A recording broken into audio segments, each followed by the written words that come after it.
Hello there friends, welcome back to my channel. If you're new here, welcome. My name is Royce.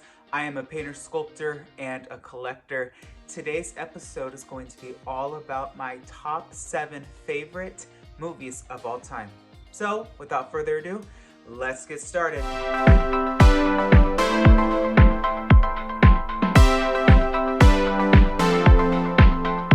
And if you're new here, welcome. My name is Royce. As always, thank you so much for joining me.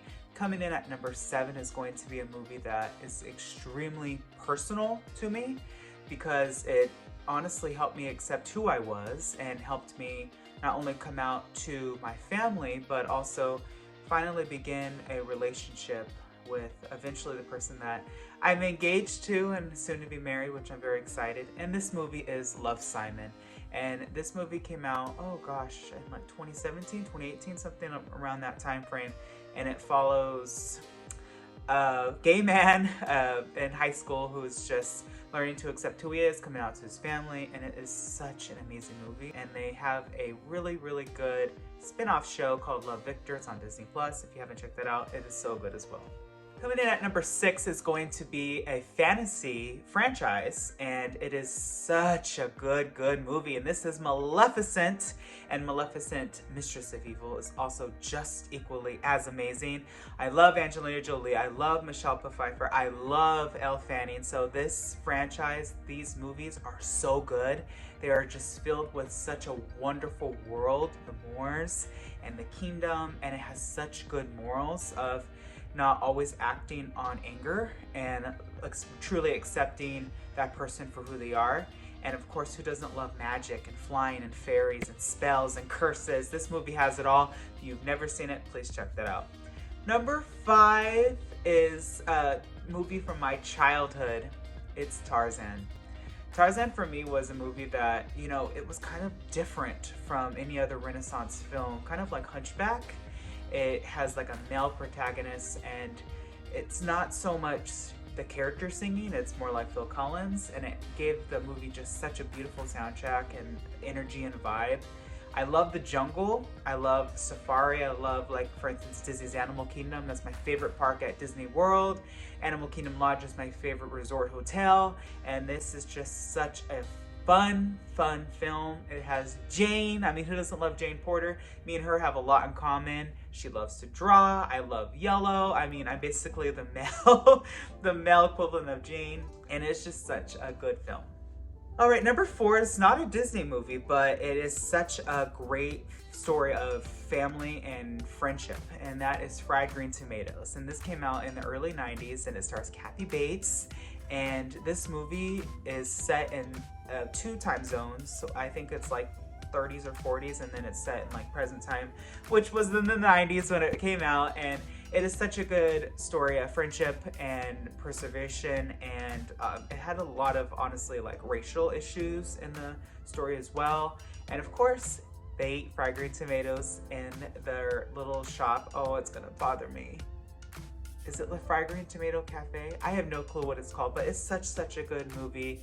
And if you've never seen that, check it out. I feel like I'm gonna say that every time about my favorite characters and my favorite movies. Also has an amazing soundtrack to it, so check it out. Number 3 is a movie that I think it's desiring a sequel, and I know that the sequel was written in book form, but it just hasn't been adapted to feature film, and that is The Devil Wears Prada, starring Meryl Streep and Anne Hathaway and the incredible Emily Blunt. This is such a fun, I mean, it's so iconic at this point. It has such a following. We all want a sequel, but none of the cast will, and I kind of think that, I don't know, maybe one day, since the author did do a book based on Emily, maybe if we could just have Emily's character, Emily Blunt, reprise Emily, and we could have a cameo of Miranda. I think that that might be enough just to give us that feel of like, oh, we got to see her again. Because that's really what we want. We want to see these characters again. And that's, I think it's kind of selfish for the actors. You know, you portray a character and you say you don't necessarily need to make a sequel, but we want to see the sequel. And we, as your audience, as your fans, made this movie what it is. And I feel like for Hocus Pocus 2, for example, 30 years is a long time coming, but it's here. It finally happened. I know that Devil Wears Prada was released in 2006, so hopefully one day we will see Miranda Priestley again, and maybe even Andy. That is honestly a character that I would love to see a series on. I loved her. She was so likable. Anne Hathaway, anything she does is just so incredible. And who knows, maybe one day we will see a Devil Wears Prada 2. Speaking of 2, coming in at number 2 is going to be a very, very dark post-apocalyptic film.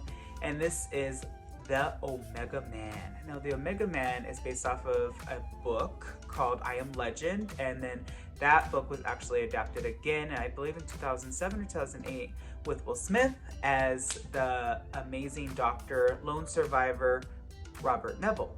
This particular film, The Omega Man, takes place in LA, and this movie came out in the early 70s, I believe, and it is such an amazing, amazing film. Watch The Omega Man. Everyone that I've told, hey, check out this movie, it's really good, has never came back and said, why did you waste my time? It is such a good movie. Charlton Heston plays the main character, as I said, and the main protagonist, Matthias, I think his name's Anthony Zerbe, who plays him, is like so brilliant. The set design, I mean, a lot of the filming was filmed in LA in the early morning hours of downtown on a Sunday when no one was there. But if you keep a bird's eye view out on like the sides, you can actually see people walking, cars driving by. And I mean, a lot of it was also filmed at the Warner Brothers lot, where the main character, Robert Neville, eventually dies, spoiler, was the same fountain where the Friends theme song was filmed. So, I mean, some iconic shots were filmed there on the Warner Brothers lot. So if you've never seen The Mega Man, check it out. Coming in at number 1 is going to be a movie that is very underrated, kind of like the black sheep of the Disney vaults, and that is The Black Cauldron. The Black Cauldron was released in 1985 by the Walt Disney Animation Studios, and it just follows the pig keeper Tarzan on his adventure as his psychic pet pig got kidnapped by the evil Horn King, who is after anything magical to help him guide his way to this magical object called the Black Cauldron, so he can finally take over the world and raise an army of skeletons. It's okay, maybe I can see why it maybe wasn't so popular, but I really love it. I think the background paintings are brilliant. I think that the main villain, the Horn King, is stunning. His design is fabulous, and even the little fun humor, Gurgi, I think his voice is so cool and so cute. And it's kind of like, well, first, it is groundbreaking because it is the first Disney animation film to have computer CGI in it, and with the smoke and a couple of like the fog effects towards the end of the film. So not only is it that, but I think that it's truly a movie that you should watch, even though it may not be always recommended or it may not have the best reviews. Just give it a chance. It's kind of like an Atlantis. It's like a live action movie that is dying to be a cartoon but should really just be live action. Does that make sense? Imagine Lord of the Rings in cartoon form. Like, it needs to be live action. So who knows, maybe one day they'll make The Black Cauldron into a live action film. I'm still waiting for Hunchback, and I'm still waiting for The Little Mermaid. I'm really scared. I don't know how they're gonna do it. Aquaman was done well, but it still looked fake. So who knows how they're gonna do it, but that is my number 1. And, you know, this does not exclude a lot of the franchises that I grew up with personally. Of course, I love Harry Potter. I love The Hunger Games. I love Maze Runner. I love Twilight. I don't care what anybody says. I was a Twilighter. I was Team Victoria all the way. And, I mean, who doesn't love a love story? Who doesn't love an epic tale? I mean, Harry Potter's part of me. I mean, I grew up with those kids. We're all the same age. And every movie that came out was at a time zone where, like, oh, they started driving, I started driving. They graduated, I graduated. So I truly grew up with that film.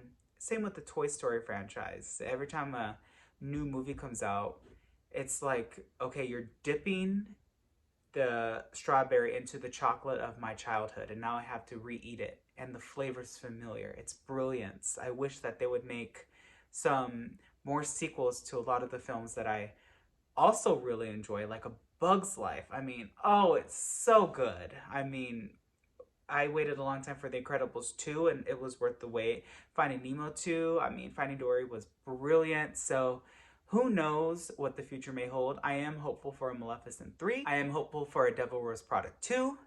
And who knows what else the future may hold. I knew that Will Smith was going to reprise his role as Robert Neville in an I Am Legend series, but I don't know if that's still going with the whole hit thing. I don't know, but he is still a brilliant actor, just made poor choices. All right, everybody, that is all the time we have for today. I hope you all enjoyed this video. If you did, please give it a thumbs up, and always do not forget to hit that subscribe button. That way you are notified whenever I upload a new video. I hope you all have a wonderful day, be nice to one another, and always remember not only to follow your dreams, but to chase them.